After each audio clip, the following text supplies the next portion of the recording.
राज्यातील विविध विकास कामे व प्रकल्पांना किनारी क्षेत्र नियमन CRZ अंतर्गत वेळेवर मंजुरी मिळावी यासाठी महाराष्ट्र किनारी क्षेत्र व्यवस्थापन प्राधिकरण पुनर्रचना व्हावी, एखादी कमिटी स्थापन व्हावी यासाठी राज्य सरकार आणि केंद्र सरकारकडे नामदार नितेश राणे यांच्याकडून सातत्यानं पाठपुरावा सुरू होता।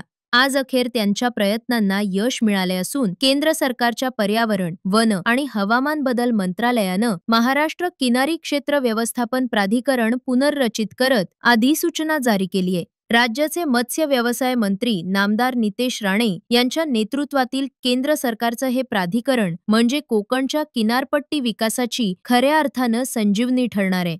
हे प्राधिकरण कोकणासाठी वरदानच आहे। महाराष्ट्रातील दीर्घ समुद्र किनारा म्हणजेच कोकण पट्टा हा जैवविविधतेनं नटलेला आहे। मत्स्य व्यवसाय, पर्यटन, औद्योगिक गुंतवणूक यासाठी अत्यंत महत्त्वाचा आहे। मात्र गेल्या काही दशकांपासून कोस्टल रेग्युलेशन झोन CRZ नियमावलीमुळे स्थानिकांच्या पोटापाण्याच्या रोजगारावर आणि विकास कामांवर अनेक जाचक अटी येत होत्या। 7 जुलै 2025च्या केंद्रीय आदेशानुसार महाराष्ट्र कोस्टल झोन मॅनेजमेंट अथॉरिटीची नव्यानं स्थापना करण्यात आली असून त्यात विविध विभागांचे वरिष्ठ अधिकारी, समुद्र विज्ञान क्षेत्रातील तज्ज्ञ, पर्यावरण विषयक संस्था यांचा समावेश करून निर्णय प्रक्रिया अधिक समावेशक करण्यात आली आहे।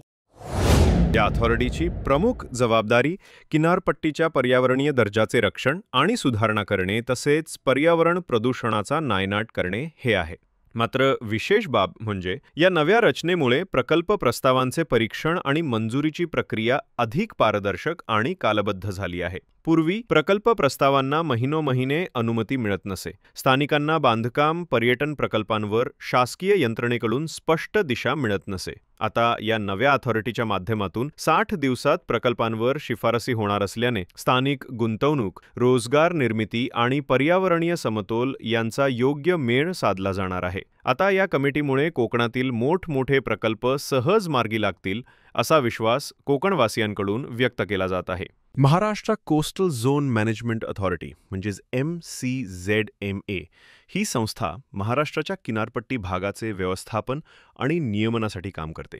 या संस्थेचे मुख्य काम म्हणजे किनारी भागांमध्ये होणारे विकास प्रकल्प आणि इतर कामांना पर्यावरणीय नियमांनुसार परवानगी देणे। महाराष्ट्रातील विविध शासकीय आणि खासगी प्रकल्पांना CRZ अंतर्गत मान्यता आवश्यक असते। यासाठी 1998 पासून महाराष्ट्र किनारी क्षेत्र व्यवस्थापन प्राधिकरण कार्यरत होते। मात्र या प्राधिकरणाची मुदत डिसेंबर 2024 मध्ये संपुष्टात आली। यामुळे नवीन प्रकल्पांना मंजुरीसाठी अडचणी निर्माण होत होत्या।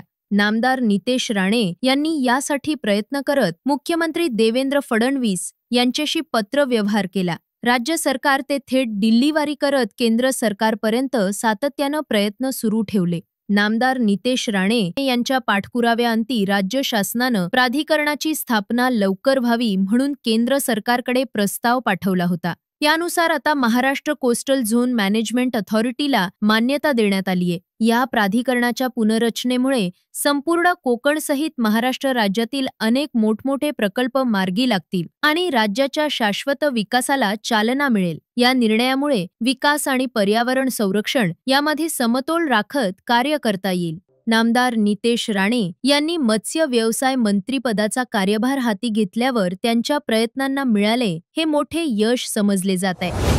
नितेशजींच्या या पाठपुराव्यामुळे कोकणातल्या बहुतांश उद्योग प्रकल्पांना गती मिळणार आहे। आधी किनारपट्टीवर एखाद्या विकास प्रकल्पाला पर्यावरण मंजुरी मिळवताना महिने कागदपत्रांची पूर्तता, अधिकारांच्या सह्या आणि पुन्हा पाठपुरावा करावा लागत असे। पण आता नव्या अथॉरिटीमुळे 60 दिवसात प्रकल्प प्रस्तावावर निर्णय देण्याची सक्ती असल्याने वेळेची बचत होईल आणि अर्थात त्यामुळे स्थानिक मत्स्य व्यवसाय, पर्यटन व गृहनिर्माण यांना गती मिळेल। यातला दुसरा मुद्दा आहे तो MCZMA मुळे स्थानिक हित जपले जातील आणि हाच सर्वात महत्त्वाचा असणारा सुसंवाद ठरणार आहे।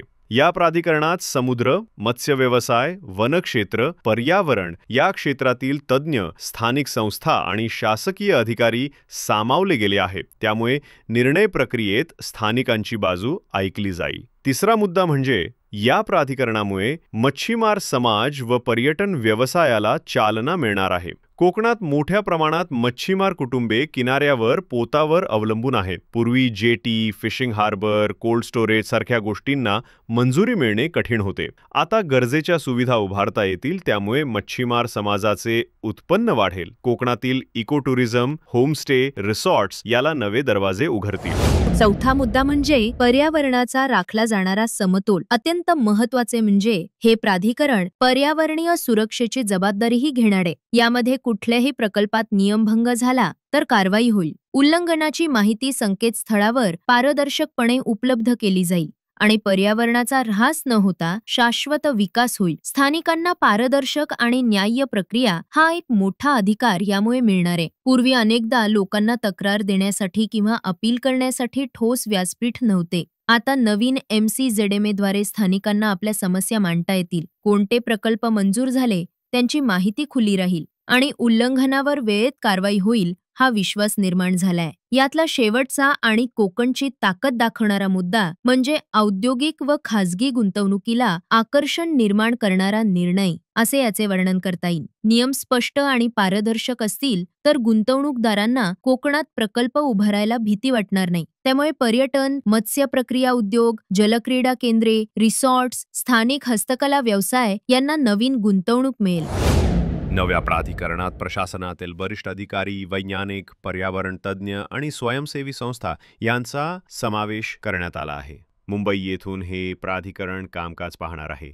प्राधिकरणाच्या जबाबदाऱ्या निश्चित करताना CRZ अधिसूचनेनुसार प्रकल्प प्रस्तावांचे परीक्षण व शिफारस ही महत्त्वाची बाब ठरणार आहे. त्याचवेळी सागरी व किनारी परिसंस्थेचे संरक्षण आणि जैवविविधतेचे संवर्धन, किनारी क्षेत्रातील विकास कामांवर नियंत्रण ठेवणे, अधिनियमाचे उल्लंघन झाल्यास चौकशी आणि कारवाई करत पारंपरिक मच्छीमार व किनारपट्टी समाजाच्या हक्कांचे रक्षण या प्राधिकरणामुळे पूर्ण होणार आहे. या निर्णयामुळे केवळ पर्यावरण रक्षण नव्हे तर शाश्वत विकासाच्या दिशेनेही राज्य शासनाची वाटचाल अधिक गतिमान होणार आहे. प्राधिकरणाची ही पुनर्रचना म्हणजे पर्यावरण रक्षण आणि विकास यामधील समतोल राखण्याचा प्रयत्न असून अर्थातच या प्रकरणी नामदार नितेश राणे यांच्या सक्रिय पुढाकारामुळेच हे प्राधिकरण गठीत झाले आहे आणि हे प्राधिकरण कोकणासाठी निश्चितच वरदान ठरेल यात तीळमात्र शंका नाही.